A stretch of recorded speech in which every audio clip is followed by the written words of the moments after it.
नमस्कार, मैं हूं आमिल बेग। आप देख रहे हैं सिटी बुलेटिन न्यूज़। पेश हैं आज के प्रमुख समाचार। कर्मचारी, शिक्षक, अधिकारी एवं पेंशनर्स अधिकार मंच के बैनर तले मंच के जिलाध्यक्ष नीलमणि त्रिपाठी, जिला संयोजक अरविंद सिंह के नेतृत्व में शिक्षकों व कर्मचारियों ने तिकोनिया पार्क में पुरानी पेंशन की बहाली, शिक्षक व कर्मचारी के हितों से जुड़ी 21 सूत्रीय मांगों के समर्थन में धरना प्रदर्शन किया। मुख्यमंत्री को संबोधित ज्ञापन जिलाधिकारी के प्रतिनिधि के माध्यम से शासन को भेजा। प्रदेश नेतृत्व द्वारा बनाए गए बृहद आंदोलन के दूसरे चरण में आज जिले में भारी हुजूम के साथ शिक्षकों और कर्मचारी संगठनों ने बड़ी संख्या में धरना प्रदर्शन किया। धरना प्रदर्शन के दौरान शिक्षक, कर्मचारी एवं पेंशनर्स ने जो हमसे टकराएगा कभी न वापस आएगा जैसे नारों के साथ यहां पर अपनी मांगें रखी। आंदोलित शिक्षकों और कर्मचारियों को संबोधित करते हुए मंच के जिलाध्यक्ष नीलमणि त्रिपाठी ने कहा कि पुरानी पेंशन की बहाली को लेकर अक्टूबर 2018 और फरवरी 2019 में प्रदेश के कर्मचारी व शिक्षकों ने आंदोलन कर सरकार का ध्यान आकृष्ट किया था। मुख्य सचिव उत्तर प्रदेश शासन ने अक्टूबर 2018 में पुरानी पेंशन की बहाली को लेकर एक समिति का गठन किया था, परंतु 2 साल से अधिक का समय बीत जाने के बाद भी सरकार ने पुरानी पेंशन बहाल नहीं की, जिससे शिक्षकों और कर्मचारियों में भारी रोष है। बता दें कि पुरानी पेंशन को लेकर के आज मंच के संयोजक अरविंद सिंह ने कहा कि केंद्र सरकार द्वारा अनुमन्य सभी भत्तों को तत्काल उत्तर प्रदेश सरकार कर्मचारियों को प्रदान करे। शिक्षकों की लंबित समस्याओं पर बोलते हुए जिला मंत्री प्राथमिक शिक्षक संघ चक्रवर्ती सिंह ने कहा कि पुरानी पेंशन की बहाली, द्वितीय शनिवार अवकाश, संविलियन का निरस्तीकरण सहित तमाम मांगों को लेकर के यहां पर आंदोलन किया गया है। जिला मंत्री ने कहा कि ऑनलाइन कार्य के नाम पर शिक्षकों का शोषण बंद होना चाहिए। मंच के महासचिव श्यामलाल ने कहा कि सरकार अविलंब लिपिक संवर्ग जूनियर इंजीनियर से जुड़ी समस्याओं को ज्ञापन के माध्यम से मुख्यमंत्री को भेजा जा रहा है, उसका निराकरण करे। अधिकार मंच के बैनर तले हम लोगों ने अभी पिछले 5 अक्टूबर को मोटरसाइकिल रैली निकाली। रैली निकाल के उत्तर प्रदेश सरकार के माननीय मुख्यमंत्री जी को संबोधित 21 सूत्री मांगों से संबंधित ज्ञापन भेजा गया।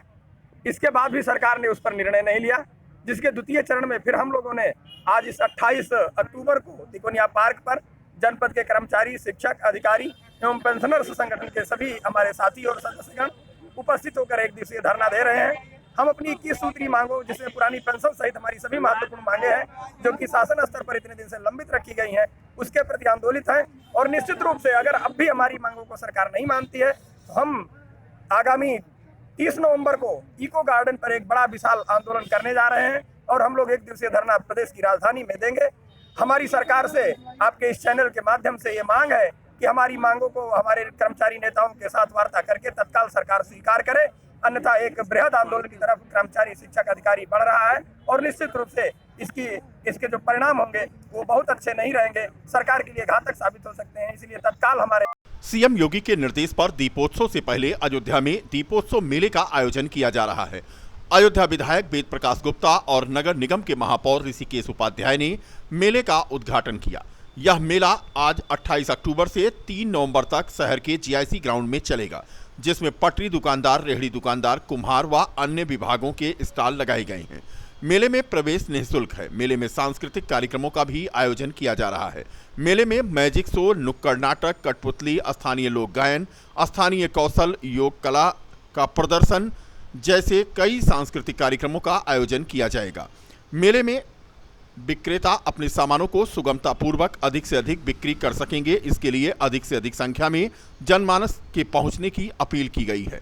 महापौर ऋषिकेश उपाध्याय ने बताया कि परंपरागत रूप से दिवाली के अवसर पर बड़ी संख्या में आम जनमानस द्वारा घरेलू उपयोग के विभिन्न वस्तुओं का क्रय किया जाता है। साथ ही त्योहार के अवसर की उल्लासपूर्व मनाए जाने के दृष्टिगत स्थानीय स्तर पर विभिन्न मनोरंजन गतिविधियां होती हैं।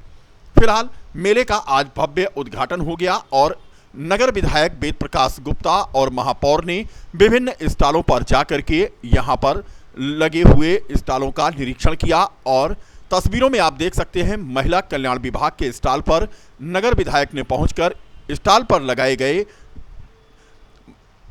चीजों की जानकारी ली। बता दें कि यह मेला 3 नवंबर तक चलेगा। अंदर आ जाइए।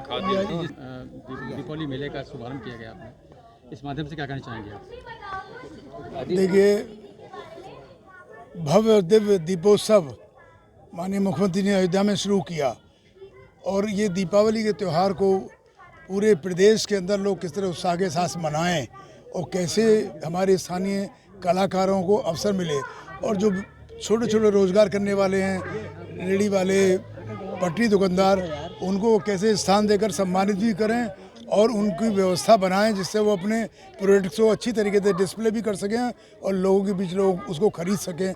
इसके लिए दीपावली मेले का आयोजन नगर निगम के माध्यम से पूरे प्रदेश में किया गया है, नगर विकास विभाग के द्वारा। इसके लिए माननीय यशस्वी मुख्यमंत्री को मैं आभार व्यक्त करूंगा। क्या कहें अपने माध्यम से? देखिए, माननीय मुख्यमंत्री जी के निर्देश पर दीपोत्सव से एक हफ्ता पूर्व मेले का आयोजन का निर्देश था। उस क्रम में हमने 101 स्टॉल यहाँ पर लगाए हुए हैं। मेले का उद्घाटन यहाँ के लोकप्रिय विधायक श्री वेद प्रकाश गुप्ता जी के कर कमल द्वारा हो चुका है। अयोध्या के जो भी जनमानस हैं, जो भी नागरिक हैं, लोकल फॉर वोकल, जो यहाँ का लोकल उत्पाद है और विभिन्न प्रकार के उत्पाद जो दिवाली से संबंधित भी हैं, कृषि से भी संबंधित हैं, खादी ग्रामोद्योग से संबंधित हैं, सब एक जगह पर, एक पटल पर सबको ये सुविधा मिल सके, इस नाते यहाँ के नागरिकों को ये सुविधा माननीय मुख्यमंत्री जी के निर्देश पर प्राप्त हो रही है। कब आयोजन? बैंक ऑफ बड़ौदा ने ग्राहक संपर्क कार्यक्रम का आज आयोजन किया। डॉक्टर राम मनोहर लोहिया अवध विश्वविद्यालय के विवेकानंद सभागार में यह आयोजन हुआ। ग्राहक संपर्क कार्यक्रम में विभिन्न बैंकों के प्रतिनिधि, वित्तीय एवं राजकीय संस्थाओं के प्रतिनिधियों ने भाग लिया। महानिदेशक संस्थागत वित्त उत्तर प्रदेश शिव सिंह यादव ने आज कहा कि बैंक, ग्राहक और सरकार तीनों को सफल बनाने का यह प्रयास है। समाज के अंतिम व्यक्ति तक वित्त पोषण का प्रयास हो।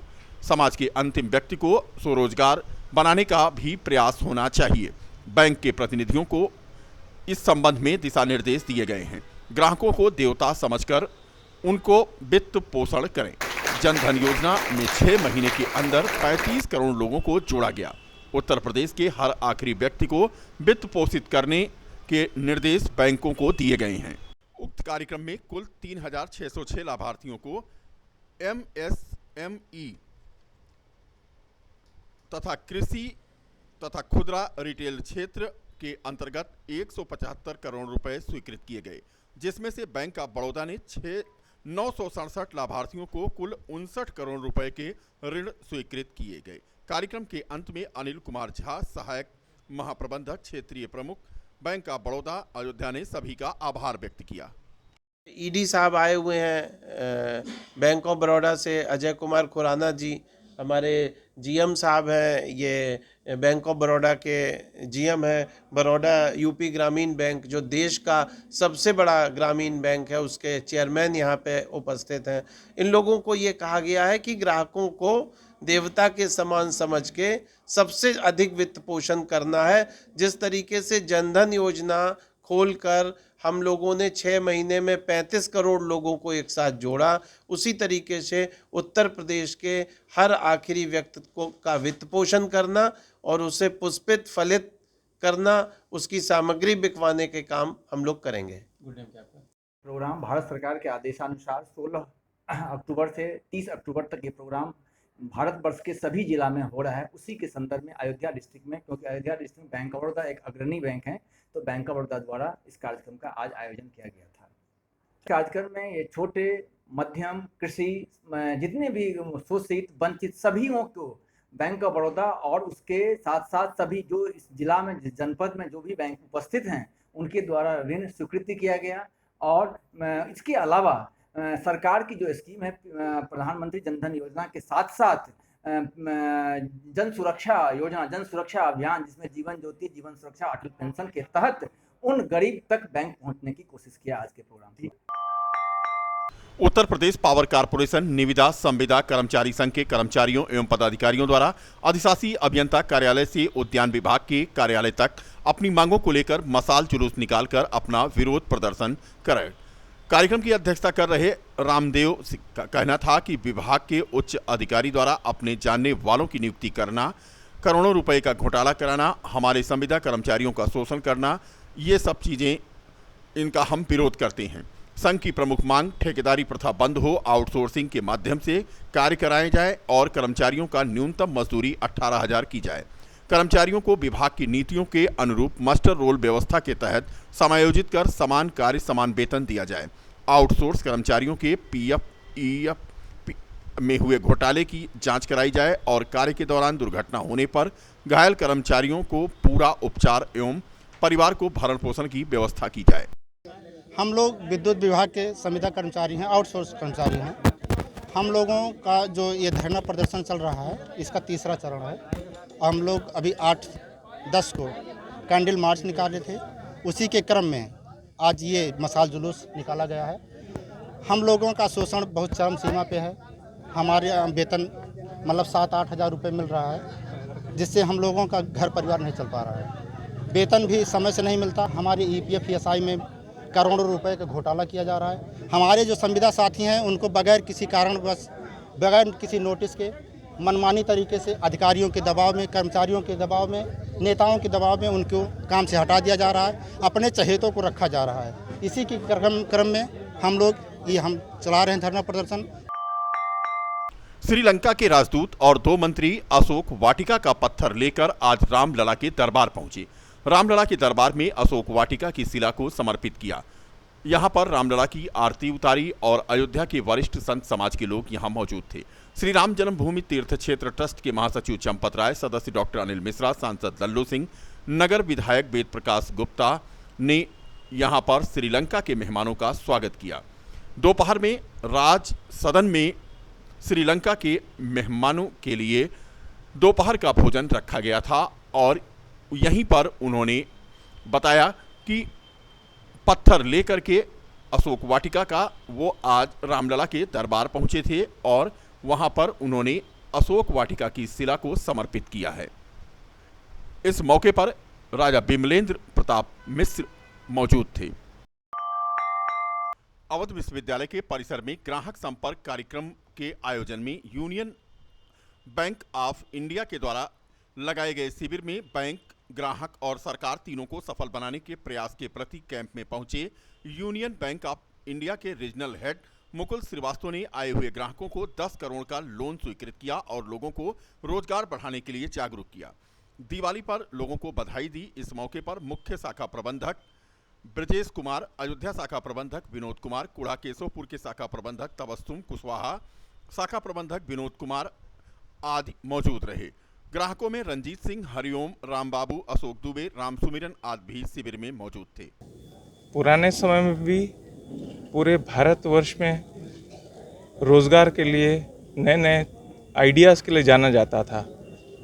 अभी भी ये उम्मीद करते हैं कि जो सरकार की नई नई स्कीमें हैं, बैंकों के नए नए रोजगार के लिए ऋण हैं, उसमें अयोध्या क्षेत्र आगे बढ़ के लोग आएँ, ऋण लें और अपना कार्य करें, जिससे कि अयोध्या की पर कैपिटा इनकम बढ़े और जो हमारे प्रदेश का क्रेडिट डिपॉजिट रेशियो कम है, अभी 55% से कम है और कुछ राज्यों का 100% के ऊपर भी है, तो हमको आगे बढ़ के आना चाहिए, नए रोजगार में अपनी सुनिश्चिति दर्ज करनी चाहिए और अयोध्या को आगे ले जाना चाहिए। जिस तरह से ई रिक्शा